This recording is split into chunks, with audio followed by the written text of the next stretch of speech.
Hello and welcome back to my channel. Not too much has been happening recently, so I thought I'd make a video about growing up as an undiagnosed autistic slash ADHD child.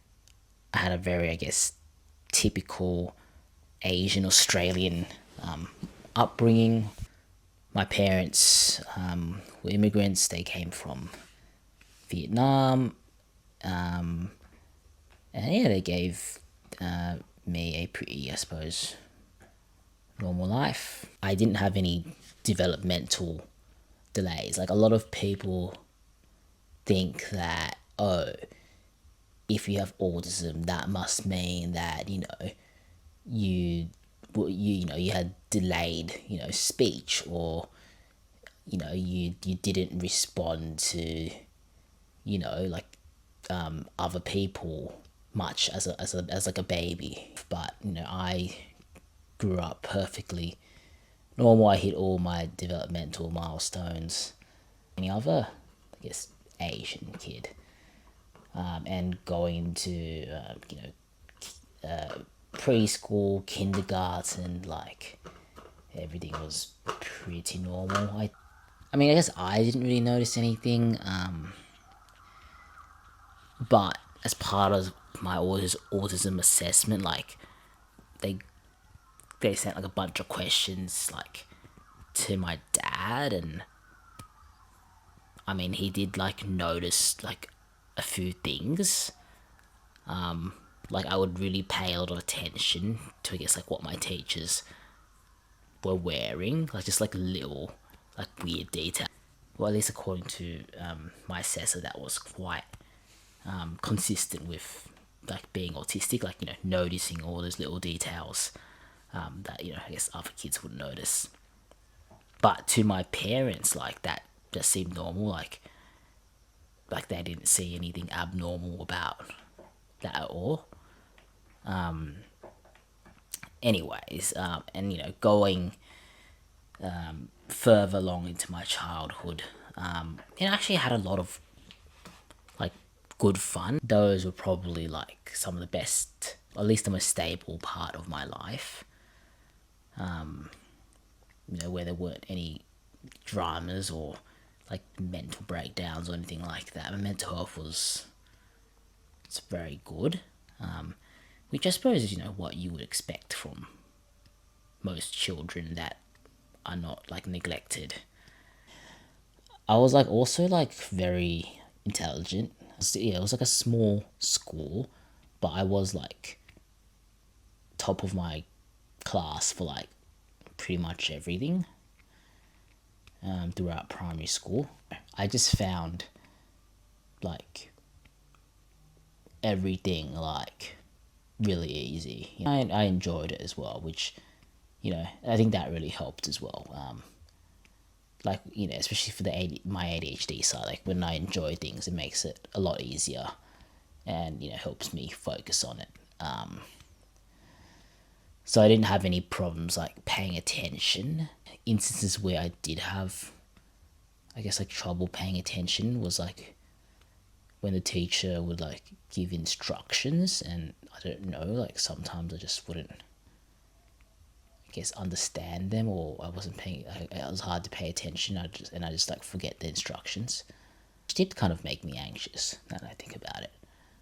But I don't know, like, that was never really that much of an issue, because I think, like, as a kid, like, I don't know, like, you're not really expected to really always be listening and like knowing the instructions 100%. So, it was, I guess, okay to like not get everything, or like not 100% know what was going on. And a lot of people think that, autistic kids, like, surely, they must, have some kind of behavioral problems. But, I rarely had any behavioral problems at school. I mean, I wasn't like, the perfect model student or anything, but I didn't really ever get in trouble. The reason why it was so good was because everything was like kind of like structured and like kind of fun. So yeah, you didn't really have to think about, I guess,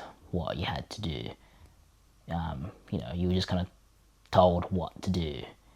And then when you got home, you kind of knew like what to do. Like your parents would take you places, or you would just kind of like go to like your neighbor's house, your friend's house, and play with them or whatever. I don't know. Like everything as a kid is just so much simpler. Like you don't have any real responsibilities. So because of that, like my autistic traits weren't really recognized. I mean, I don't think I was really trying to hide them. Like, as a kid, like, you're not really aware of being different. In terms of my social skills, like, they developed more or less normally, you know, as a kid. Like, the rate of development was normal. But the problem was that, I guess once I reached like my teenage years, that's when I feel like, yeah, like that level of social development started to like slow down, and I was falling behind my peers in terms of, social skills. That's where the kind of developmental disorder part of autism comes in, because that's what autism technically is. As a child, I think I had very complex thoughts that I guess most children wouldn't have. And I think those were kind of like early signs that the way I developed social skills or understood like socializing, I would think about how to kind of like attract girls. Like, I don't know, like even before puberty, like I was quite, I guess, interested in girls. And I would tell my parents about like different ways that I could get girls to be more into me. Like I would think of it in a very systematic way, like, oh, like what percentage does this girl kind of like me, or what can I do to get this girl to like me, and like that those are like simply not, I guess, normal things that like a kid, well, before puberty anyways, would be thinking about. That's, I suppose, not really how, I guess, relationships work. Obviously, you don't just do things and then people will like you, kind of thing. The way that like I socialized or thought about, I guess, social interactions was quite different to, I guess, what a kid would normally think, or in most cases they wouldn't really think about it at all, because it would just kind of come naturally. And then begins, high school, and that's where shit kind of hits the fan, because obviously for autistic people, they hate change, especially when they can't control it. And that was high school for me. Like, been to so many like bloody counselors and like psychologists and whatever, and I've talked about my childhood and my teenage years countless times. In most of those cases, it was through a lens of anxiety and depression rather than autism and ADHD, which is kind of the root of the problem.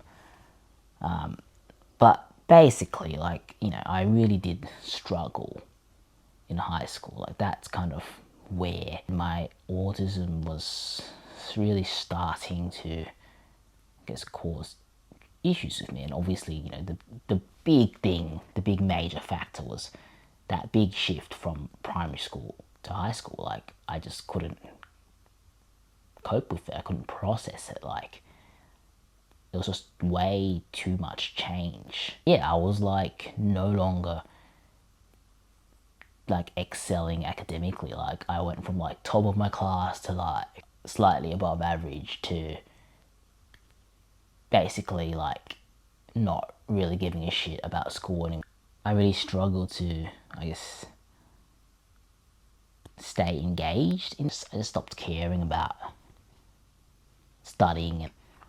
I was diagnosed with, severe depression and anxiety, and I was accepted into like this, like government mental health, like clinic thing for like teenagers, and that was basically like almost like zero help because I think they just didn't really get me. Like, it's weird because you would think that, these people are like specialists in young people and mental health and working with young people, but they kind of, well, not all of them, but like at least the people I saw just kind of sucked. And to be fair, I wasn't making their job easy, because like to me, I was like, like I feel like a normal like person. Like, there must be something chemically wrong in my head or something. Like, there's no reason I should be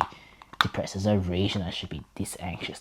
A lot of the non like medication based stuff that they recommended, I just didn't really, all the like talk therapy and I don't know, meditation or whatever, the mindfulness crap, like I just didn't really like, accept that I needed it.